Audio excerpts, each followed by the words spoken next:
السلام عليكم ورحمة الله وبركاته. أعوذ بالله من الشيطان الرجيم. بسم الله الرحمن الرحيم. الحمد لله رب العالمين، والصلاة والسلام على أشرف الأنبياء والمرسلين وعلى آله وصحبه أجمعين. سبحانك لا علم لنا إلا ما علمتنا إنك أنت العليم الحكيم. قال الله تعالى في الكتاب: أعوذ بالله من الشيطان الرجيم. رب اشرح لي صدري ويسر لي أمري واحلل عقدة من لساني يفقهوا قولي. اللهم افتح علينا حكمتك وانشر علينا من خزائن رحمتك يا أرحم الراحمين. اللهم فقهنا في الدين وعلمنا التأويل. اللهم يسر ولا تؤسر. اللهم يسر ولا تؤسر. اللهم يسر ولا تؤسر. رب اتمم بالخير. اللهم صل على سيدنا محمد وعلى آله وصحبه وبارك وسلم.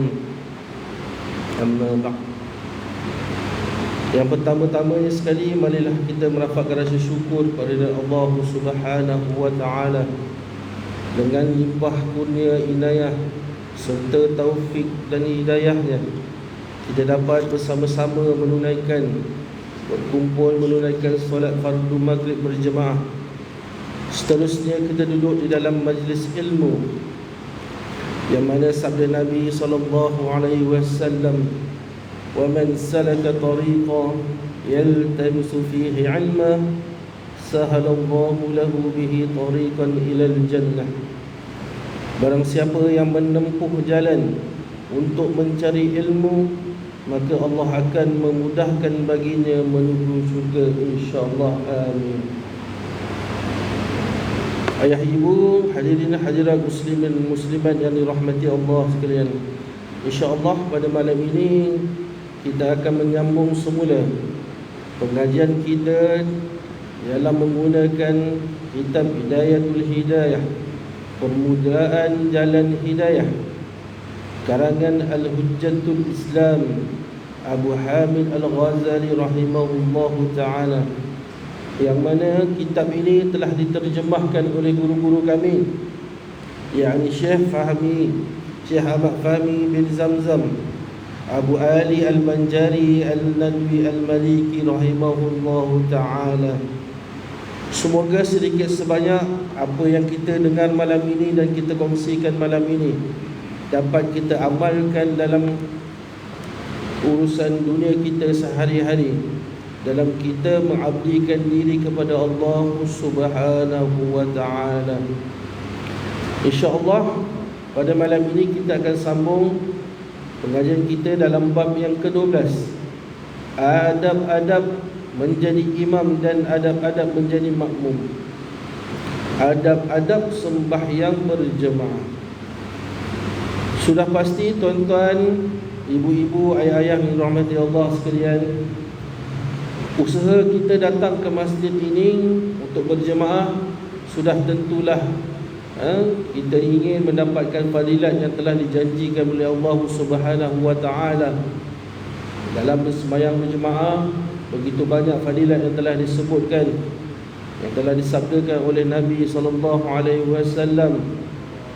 Namun begitu, sekiranya tidak ada ilmu untuk sembahyang berjemaah, kuranglah pahala kita, kuranglah manfaat yang kita akan dapat.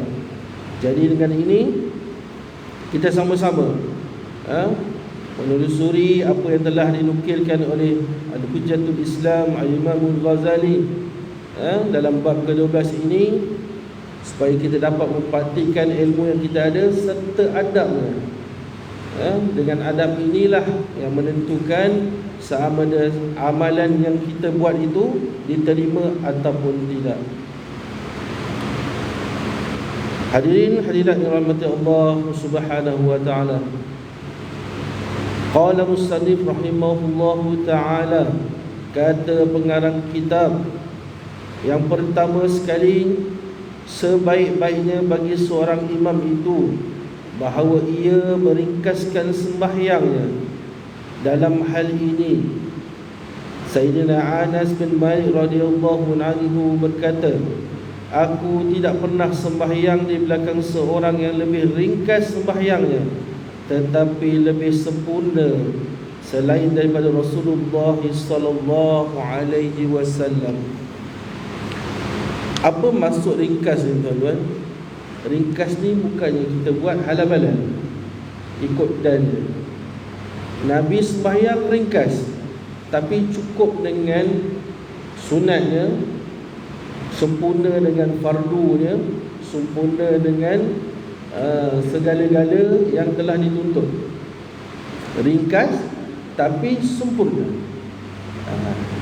Jangan kita salah anggap, oh sembahyang ringkas ni sembahyang cincai-cincai.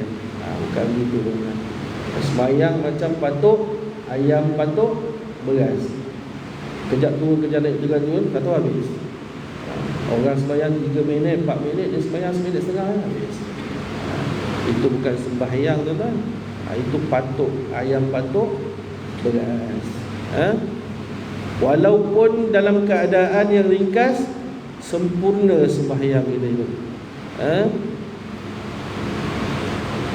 Seterusnya, yang kedua sekali, kata Imam Ghazali rahimahullahu ta'ala, janganlah imam memulakan dengan takbiratul ihram sebelum muazzin selesai daripada iqamatnya dan sebelum saf dibetulkan. Ada imam dia tak sabar-sabar. Bilal baru hayya solah, hayya al-falah, dia dah qomat dah. Allahu akbar. Jangan buat gila dulu. Berterabu habis makmum. Cerita pasal ni, ada satu kisah. Saya pernah sembahyang satu surau Jumaat. Tok Bilal ni baru la ilaha illallah. Makmum tengah berjalan lagi, imam Allahu akbar, berterabu sembahyang Jumaat tuan-tuan. Saya ingat lagi sembahyang Jumaat. Jumaat ni biasa kita kan ruang kosong pun, orang nak bertemu penuh-penuh, berterabu orang Ustaz. Tak maulah buat macam tu, kesian pada makmum. Kalau makmum semua muda-muda, pantas pergerakannya tak apa. Ada yang sakit, ada sakit lutut, perlukan masa, bagi masa. Sebab tu kita dianjurkan selepas iqamat tu, imam tengok barisan, betulkan barisan. Istawu sufufakum, istawu sufufakum fa inna taswatum sufu min tamamis salah. Lurus-luruskan saf, rapatkan saf. Kerana rapatnya saf tu, sempurnanya saf itu antara salah satu kesempurnaan solat, tamamis salat. Kita nak semayang, tapi dengan rapatkan saf ni saja, kalau dah berterabur, tak sempurna semayang kita. Kita datang jauh-jauh kadang-kadang nak semayang jemaah. Ada setengah orang kedah hujan, kedah ribut. Zaman sekarang pula ni musim-musim ni pokok tumbang ni, ganduk. Sebab kenapa? Nak dapatkan kesempurnaan solat tu berjemaah. Tapi imam pula buat pasal, dia buat kelang kabut dia. Kalau imam rasa imam nak tergerak, tak boleh buat apa, bagi pada orang lain. Jangan risau. Sebab tu gunanya Bilal ni kena ada ilmu juga sikit sebanyak. Supaya apa? Supaya emergency boleh menggantikan imam tadi. Tak adalah imam tu tergesa-gesa. Sebab tu Nabi anjurkan, kalau kita nak pergi sembahyang, makanan dah ada, apa kita nak buat? Kita makan dulu. Kalau kita ikut akal kita, mana lebih besar? Makan ke Allah Ta'ala? Tentulah Allah Ta'ala, betul? Itu hukum akal kita. Tapi tidak di dalam fiqah. Fiqah tidak mengikut kesemuanya hukum akal. Apa yang kita rasakan betul tu belum tentu lagi. Kata Sayyidina Ali rahimahullah ta'ala, kalaulah semuanya hukum itu mengikut akal, sudah tentu Nabi suruh sapukan wuduk pada atas, pada bawah kawasan khuf. Khuf ni sarung kaki kulit. Orang Arab dia akan pakai waktu musim sejuk. Syarat untuk ambil wuduk pada khuf, disapukan di bahagian atas. Apa kena-mengena, apa kotor atas. Tapi itulah hukum yang telah ditetapkan, yang walid daripada Nabi SAW. Baik, kita sambung yang ketiga. Imam hendaklah mengangkat suaranya dengan takbir, dan makmum pula jangan mengangkat suara kecuali sekadar untuk mendengarkannya kepada dirinya sendiri. Imam wajiblah. Kalau imam buat warak, orang perempuan ni sian lah. Orang dah rakaat kedua dia pun tak takbir-takbir lagi. Imam wajib untuk takbiratul ihram tu tinggikan suara. Janganlah menjerit, kejutlah orang. Angkat sekadar yang kita dapat, pastikan jemaah kita ni dengar apa yang kita lafazkan. Tidak pula kepada makmum. Makmum pula merendahkan bacaannya, didengari sekadar di telinga sendiri. Apa maksud di telinga sendiri? Ada orang keliru. Apa maksud dengar di telinga sendiri? Ada setengah orang dia sembahyang depan kipas, bunyi kipas tu. Jadi dia nak melawan bunyi kipas tu, dia pun tempik juga. Allahu Akbar. Tak perlu kan. Maksud sekadar dengar ni, tuan-tuan kat rumah seorang-seorang sembahyang malam-malam macam mana? Tuan-tuan dengar seorang kan? Itu je kadarnya. Biarlah waktu depan kipas tuan-tuan tak dengar pun. Yang nak dibagi tahu ni sekadar dengar di telinga sendiri ni, waktu sunyi tu, itulah kadarnya. Jangan sampai tak keluar. Ada setengah orang tu. Kalau dalam mazhab Syafi'i, tidak sah sembahyang seseorang itu, dia tidak didengari sekadar telinga sendiri. Ya.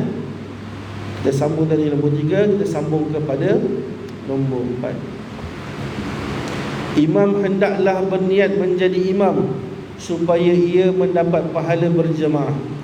Jikalau imam tidak berniat menjadi imam dan makmum di belakang berniat mengikut imam, maka sahlah sembahyang sekalian makmum dan mereka mendapat pahala berjemaah.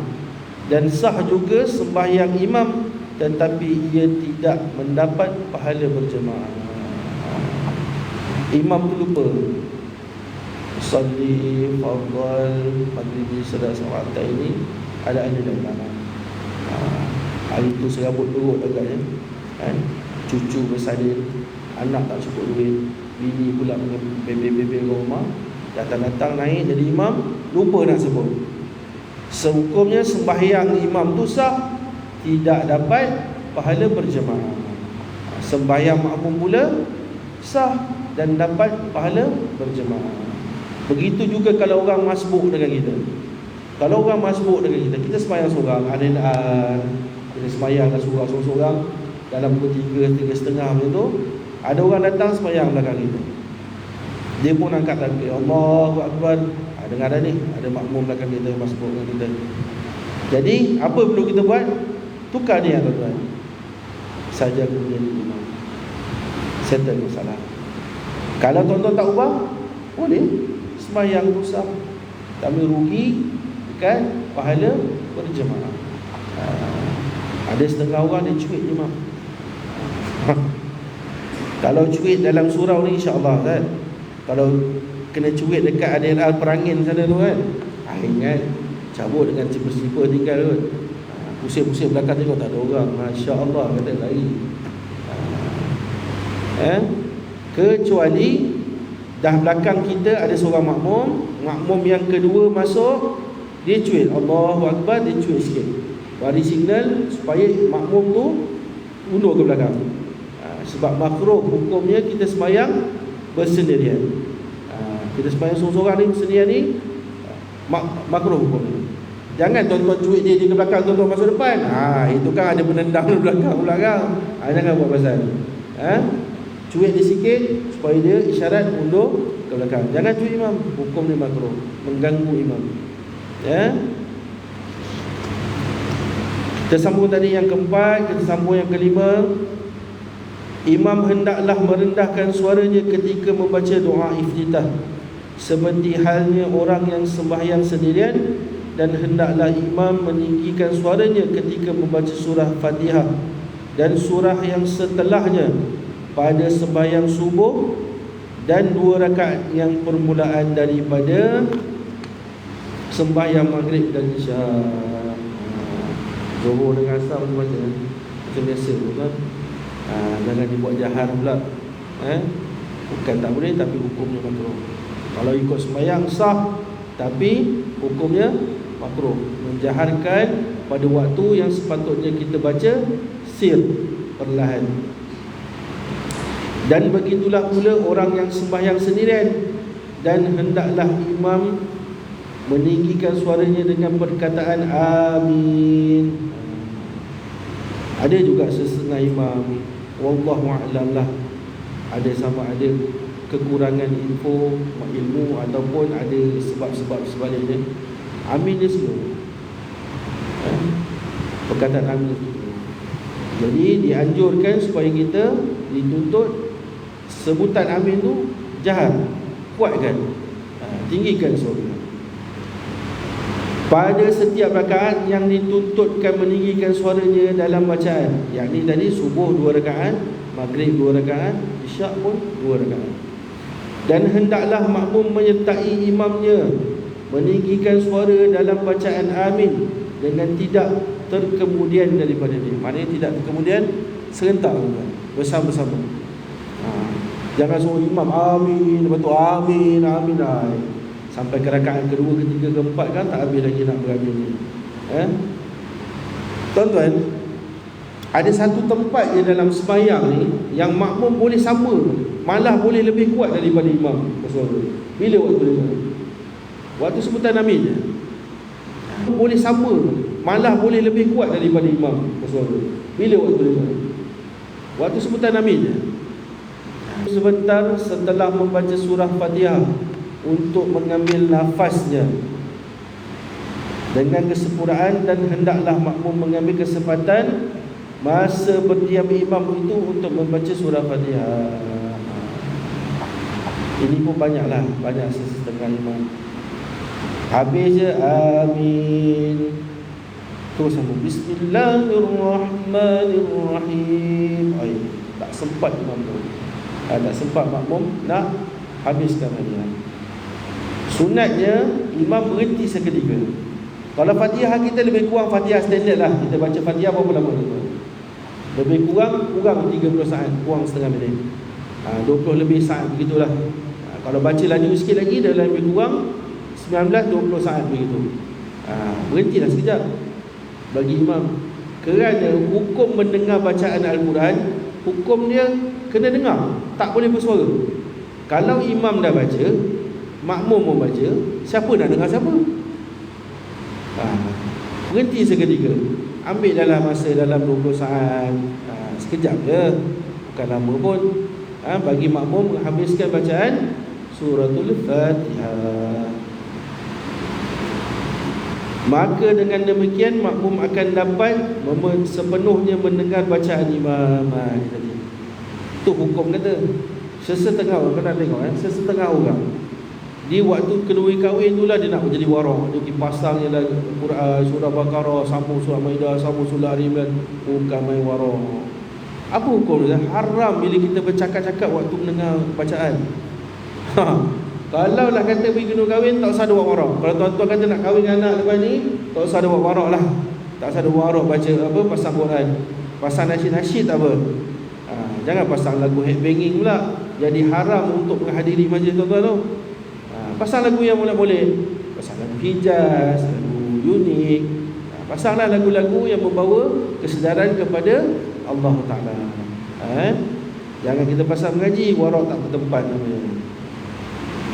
Dan makmum jangan membaca surah kecuali jika ia tidak mendengar bacaan imamnya.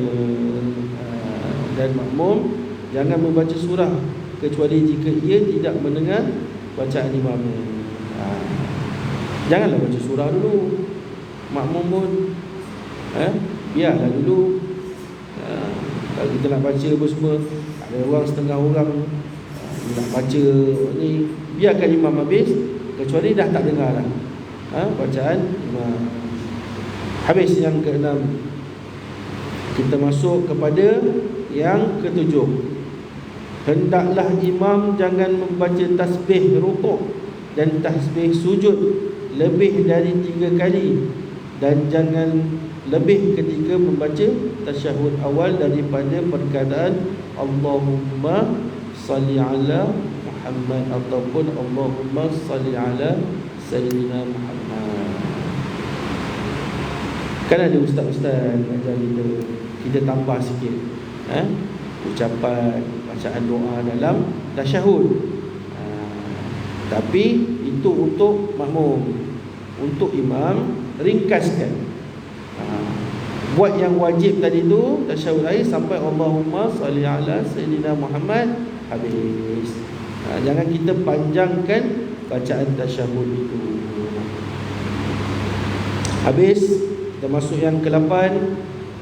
Hendaklah imam jangan membaca selain daripada surah Al-Fatihah pada rakaat-rakaat yang terakhir pada sembahyang yang 3 atau 4 rakaat, dan janganlah dia suka memancangkan bacaan seperti memanjangkan bacaan doa di dalam tasyahud akhir setelah ia membaca tasyahud yang wajib dan salawat ke atas Rasulullah sallallahu alaihi wasallam.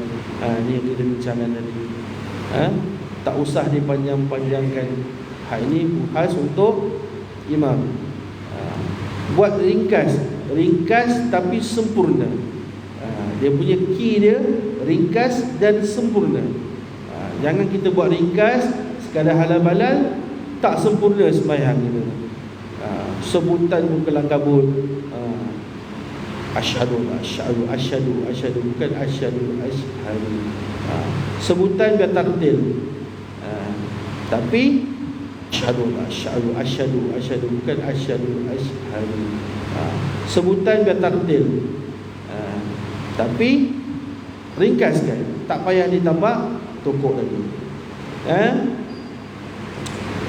Jadi kita sambung yang ke-9. Hendaklah imam berniat ketika memberi salam. Itu akan mengucapkan hendaklah imam berniat ketika memberi salam itu akan mengucapkan salam kepada ahli jemaah. Hendaklah imam berniat ketika memberi salam itu akan mengucapkan salam kepada ahli jemaah. Waalaikumsalam warahmatullahi. Begitu juga niat yang sama. Di hujung ni dianjurkan oleh para ulama kita baca sikit doa.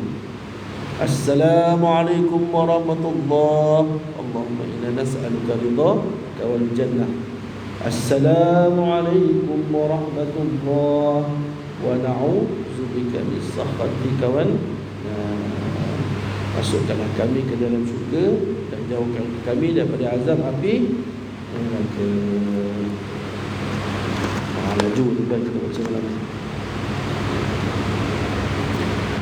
Dan yang ke-10, hendaklah imam duduk sebentar setelah selesai daripada salamnya, dan hendaklah dia menghadap kepada para makmum dengan mukanya dan jangan menoleh ke kiri atau ke kanan. Mana menoleh dengan muka ni macam mana? Paling terus. Jangan kita panding macam ni ya. Salam tu. Paling terus. Pusingkan badan. Ini kalau kita baca Syama'il Muhammadiyah, ini adalah salah satu sifat Nabi. Nabi ni kalau orang tegur dia ni, walaupun dia ke tepi ke belakang, dia tak toleh kalau kita Ahmad, ya, kita pandang ke tepi kan. Itu resam kita. Resam yang namanya Muhammad Akmal.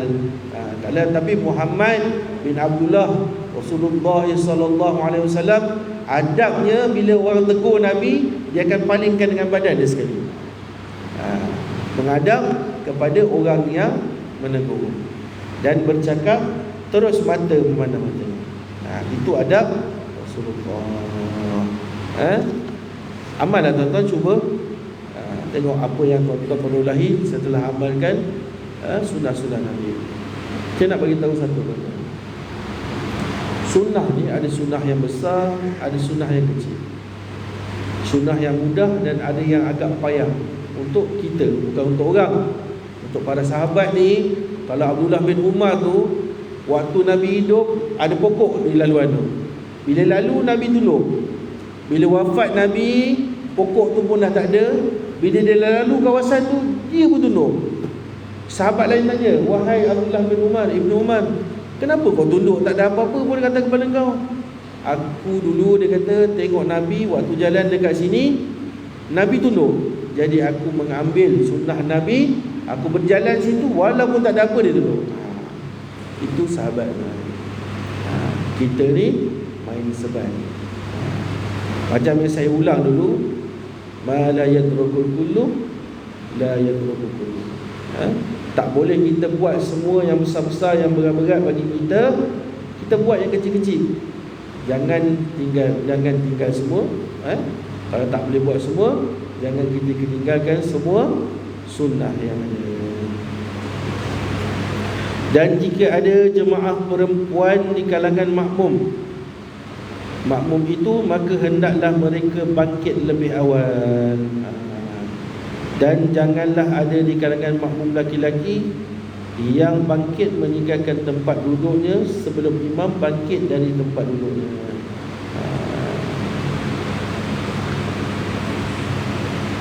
Wanita ni, muslimat ni dengan muslimin ni dia berbeza.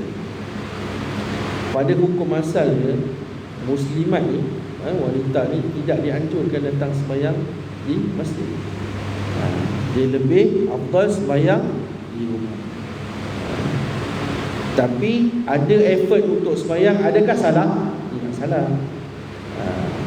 Tidak salah. Sekurang-kurangnya macam ibu-ibu kita, muslimat kita yang datang, sedikit sebanyak dapat ilmu untuk dimanfaatkan. Kalau kat rumah belum tentu lagi.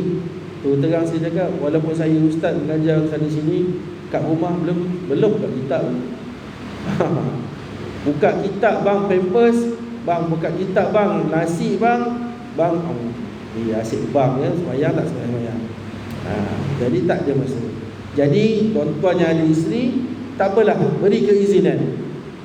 Beri keizinan untuk datang, untuk talaki kitab bersama-sama. Sedikit sebanyak dia akan meringankan usaha tuan-tuan di hadapan Allah Subhanahu wa taala esok di pada mahsyar. Orang tanya, wahai fulan, adakah kau dulu mengajar isteri kau tentang ilmu agama? Ya Allah, aku ni orang yang jahil ya Allah, aku tak mampu mengajar. Jadi adakah kau membenarkan isteri kau berusaha untuk memastikan isteri kau memperoleh ilmu? Adalah jawapan kita depan Allah Azza wa Jalla. Baik, kita sambung. Dan janganlah ada di kalangan makmum lelaki itu orang yang bangkit meninggalkan tempat duduknya sebelum itu. Dan janganlah ada di kalangan makmum lelaki itu orang yang bangkit meninggalkan tempat duduknya sebelum itu. Berbeza dengan lelaki. Zaman sekarang tak boleh kita nak kata lah. Orang banyak sangat program dunia ni. Kecerdasan tekanan dunia tu macam-macam. Ada orang yang sekadar singgah semayang, kecerdasan tekanan dunia tu macam-macam. Ada orang yang sekadar singgah semayang, dah lah tak bangun lepas semayang, tak meninggalkan soft, lepas tu duduk pula di dalam majlis ilmu. Sebagai tuan-tuan dan kita semua, dinilai amal ibadah kita di sisi Allah Subhanahu wa taala dan kita dimasukkan ke dalam syurga bersama-sama insya-Allah. Amin. Dan hendaklah imam bangkit dari tempat duduknya menuju ke sebelah kanan atau kiri, tetapi menuju ke sebelah kanan itu adalah yang lebih afdal. Imam bangun, imam nak pergi mana dulu? Imam nak pergi mana? Pergi ke kanan, arah kanan. Jangan pergi ke kiri dulu. Ada setengah orang mentang-mentang belah kiri ada VIP, datuk-datuk tak sendiri, dia pergi dulu belah kiri. Itu telah menyalahi sunnah. Ada satu masa dulu zaman Rasulullah SAW, kalau tak silap mana, Abdullah bin Abbas. Abdullah bin Abbas ni antara sahabat yang kecil yang menjadi khadam pada Nabi. Ada dalam suatu peristiwa Nabi minum, ada semangkuk susu, Nabi minum. Di sebelah kanan dia Abdullah bin Abbas, ya. Jadi lepas ke kanan, Nabi ni lepas minum, Nabi takkan utamakan yang kiri, Nabi akan utamakan yang kanan. Tapi pada waktu yang sama, di sebelah kiri Nabi ada pembesar. Nabi buat apa tau? Nabi tanya pada Abbas, boleh tak aku bagi orang yang lebih tua dulu daripada kau? Itulah doa yang kita baca, saya baca tadi, Allahumma faqihna fid din wa 'allimna ta'wil. Kalau Nabi bacakan doa ni, Nabi bacakan kepada Abdullah bin Abbas waktu dia kecil, waktu mak dia hantar dia untuk menjadi hadam pada Nabi. Nabi doa apa? Allahumma faqihhu fid din wa 'allimna ta'wil. Jadi Ibnu Abbas ni orang yang faqih tentang agama. Dia tahu. Dia berkeras, dia kata, wahai Rasulullah, aku takkan berikan hak aku kepada orang lain. Dia nak dapat tempat yang pertama Nabi minum tu, di situlah yang dia nak minum. Jadi senyum Nabi dan bagilah. Memang hak dia. Adakah Nabi kata, kau ni budak-budak, bagilah orang tua dulu? Tidak. Tidak. Itu adab. Bagilah yang ke kanan. Saya kalau sembahyang di tempat di masjid saya lah, bila saya bertugas tu, saya seorang bilan duduk belakang. Jadi saya tak kira, sebelah-sebelah saya situ banyak VIP lah, datuk-datuk, Tan Sri semua. Saya tak kira. Kalau kata yang sebelah saya kan, warga Bangladesh ke apa ke, Indonesia ke apalah, saya tak kira. Kalau dia duduk kanan, dia lah dulu. Kadang-kadang orang sebelah ni dah hulur tangan lah. Sekejap, saya bagi yang kanan dulu. Nak terasa, tuan-tuan punya pasal. Saya tidak bergantung harap kepada pangkat dunia. Tuan-tuan tak puas hati, tuan-tuan datang jumpa saya. Saya senang, tak ada apa saya nak takutkan. Saya berkhidmat di masjid tu lillahi ta'ala. Dapat imbuhan yang Allah rezekikan kepada saya, itulah. Saya tak mengharapkan apa-apa daripada manusia. Saya salam belah kanan. Lepas tu salam nak bagi. Tapi so far, untuk selama hari ni belumlah ada lagi yang mempertikaikan perkara itu. Jadi tuan-tuan amalkan begitu. Walaupun tuan-tuan duduk di belakang, tak sempat lagi nak salam dengan imam, utamakan salam dulu kalau nak bersalam. Salam ni tak wajib, tapi kalau nak bersalam, utamakan yang belah kanan. Okey, kita sambung yang ke-11. Janganlah imam mengkhususkan dirinya dengan doa ketika membaca kunut dalam sembahyang subuh seperti kunut orang yang sembahyang sendirian. Seperti itu berkata, Allahumma hdini fi man hadait, wa afini fi man afait, wa tawallani fi man tawallait, wa barik li fi ma a'tait, wa qini syarra ma qadait. Ini waktu kita baca sendirian. Tetapi hendaklah dia berdoa dengan lafaz Allahumma hdina fi man hadait, wa afina fi man afait, wa tawallana fi man tawallait, wa barik lana fi ma a'tait, wa qina syarra ma qadait. Ini untuk seorang. Kalau na tu jamak, kami jadi lebih pada 3 orang.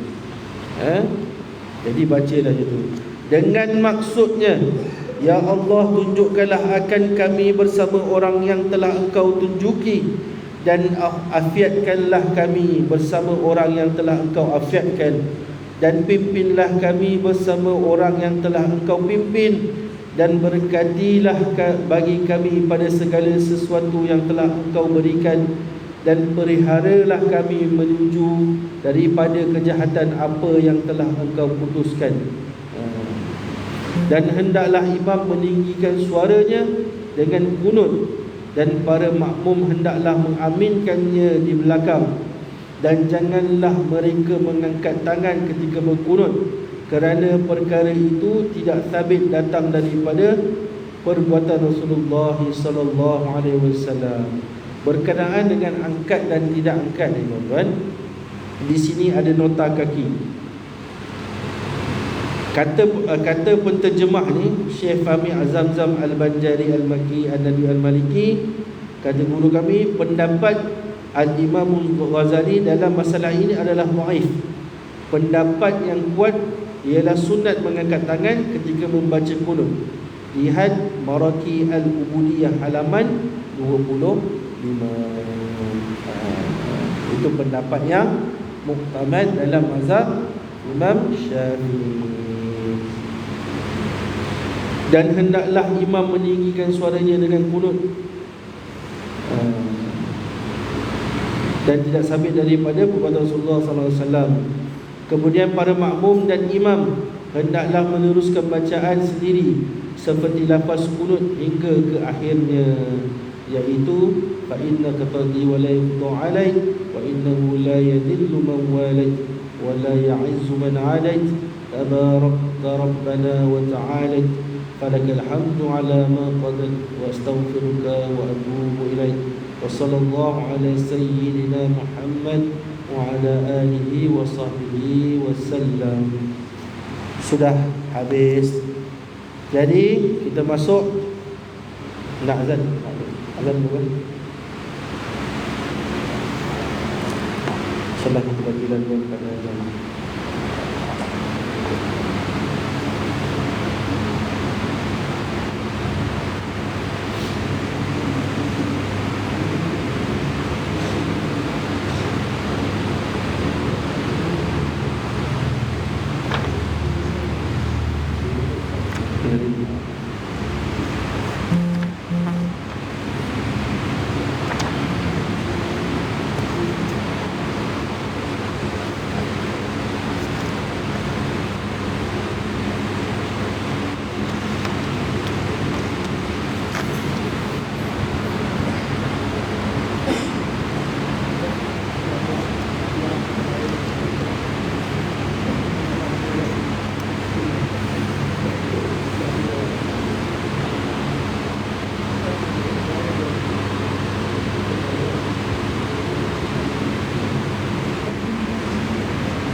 الله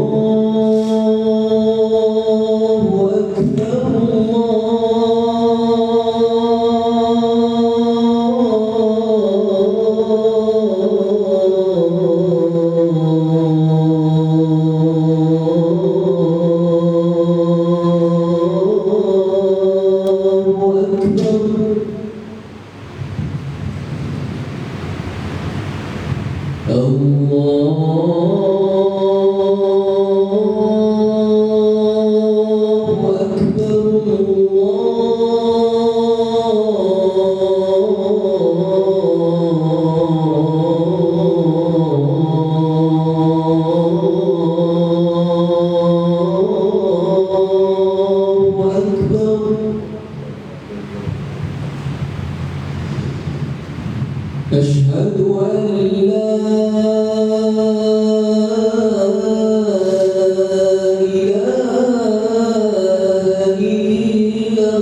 أشهد أن لا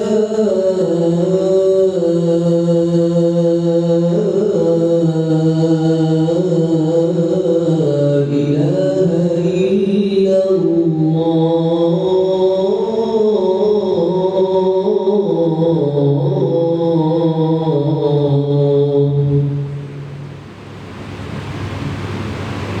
أشهد أن محمدًا رسول الله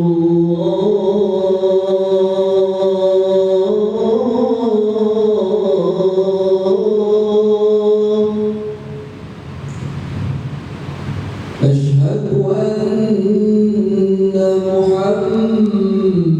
محمدًا رسول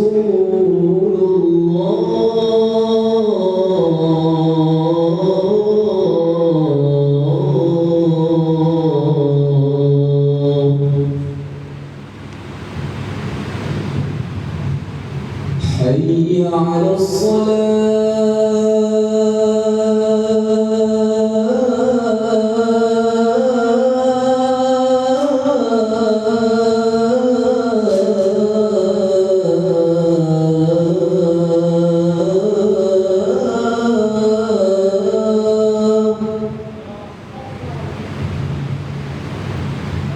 حي على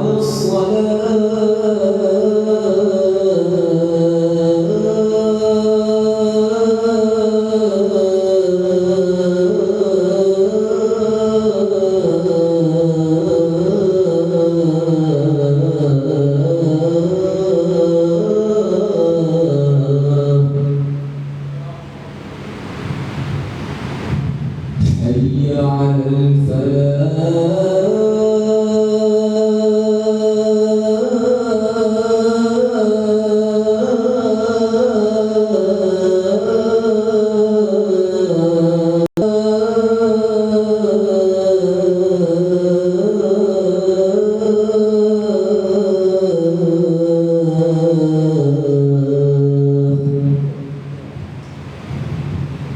الله أكبر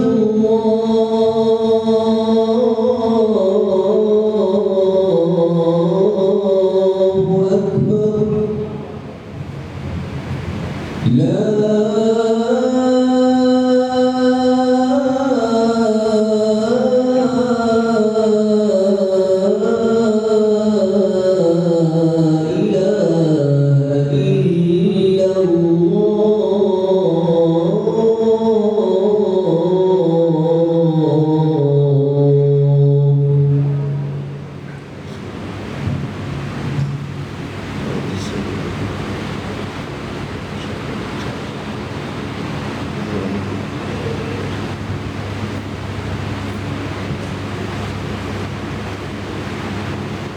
Baik, ibu ayah, hadirin hadirat yang dirahmati Allah sekalian. InsyaAllah kita akan sambung sikit lagi tuan-tuan untuk menghabiskan fasa yang ke-12 ini. Ada dua ni sikit lagi. Pesan Al-Imam Al-Ghazali rahimahullahu ta'ala yang ke-12. Janganlah makmum berdiri sendirian di belakang saf, tetapi hendaklah ia masuk ke dalam saf atau ia menarik seorang makmum yang ada di hadapan untuk bersama dengannya di saf yang baru. Macam kita ulang tadi lah. Macam yang kita bicarakan tadi, kalau kita semayang, kita masuk ada saf baru, kita seorang.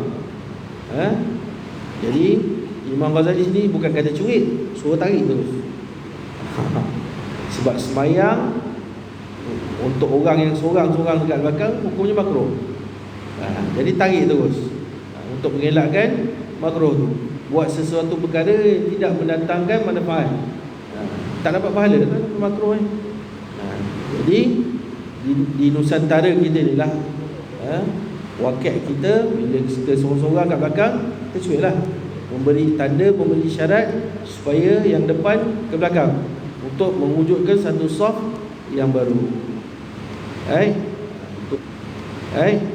Itu habis yang ke-12. Dan yang terakhir yang ke-13, janganlah makmum itu mendahului imamnya pada perbuatannya atau menyamainya.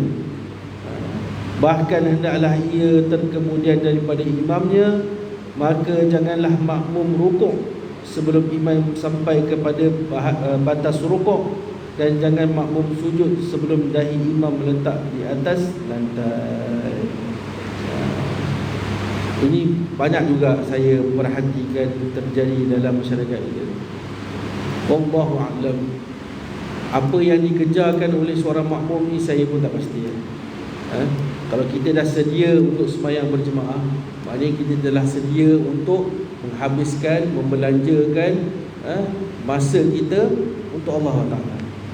Jadi apa yang dirasingkan, yang dikejarkan untuk habis cepat, saya tak pasti. Mungkin sudah menjadi satu kebiasaan, tabiat. Imam tak habis buat apa lagi, dia dah rukuk. Imam tak habis sujud lagi, dia dah turun. Hukum untuk masalah rukuk bersama ataupun sujud mendahului ataupun menyamai imam ni, hukum dia makruh. Kalau lebih, batal sembahyang. Kalau lebih, batal sembahyang. Yang semolek-moleknya, bagi habis dulu imam tu. Kalau imam tu kata dia nak rukuk, Allahu Akbar, kita duduk je sampai habis bar tu, baru kita ikut. Sami Allahu liman hamida. Dia dah bangun dah tu, baru bangun. Dulu waktu saya tak mengaji lagi lah, waktu kita mengaji pondok, gitu juga perangai. Bukan kata tuan-tuan, saya pun begitu juga. Tapi setelah kita belajar, kita cuba praktikkan. Apa yang saya dapat, wallahu a'lam, kalau tuan-tuan nak amalkan, tuan-tuan dapat macam mana saya. Tapi kalau saya sendirilah, pengalaman saya, apa yang saya dapat, sembahyang kita jadi lebih tenang. Kita rasa habis sama. Kalau orang yang kata sujud kelang kabut, bangun kelang kabut tu, habis sama ke saya? Tak ada sebelum takyat akhir tu dia dah habis dah, tak ada juga. Sama je. Tapi saya dapat lebih rasakan ketenangan. Sebab saya tak rushing, saya tak ada benda saya nak kejar, melainkan saya nak belanjakan waktu saya, masa saya kerana Allah Ta'ala. Bukan lama.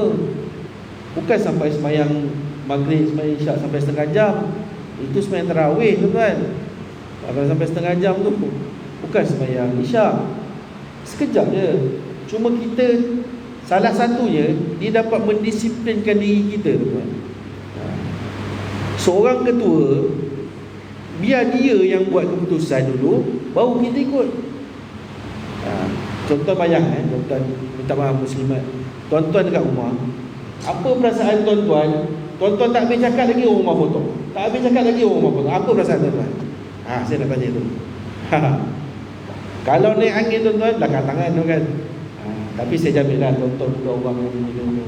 Betul tidak? Kita jadi marah, betul tak? Kita jadi, kau ni aku tak habis cakap lagi, kau dah menyampuk. Senang kau cakap lah, senang. Kau cakap senang, jangan bagi aku juga. Begitulah juga tuan-tuan.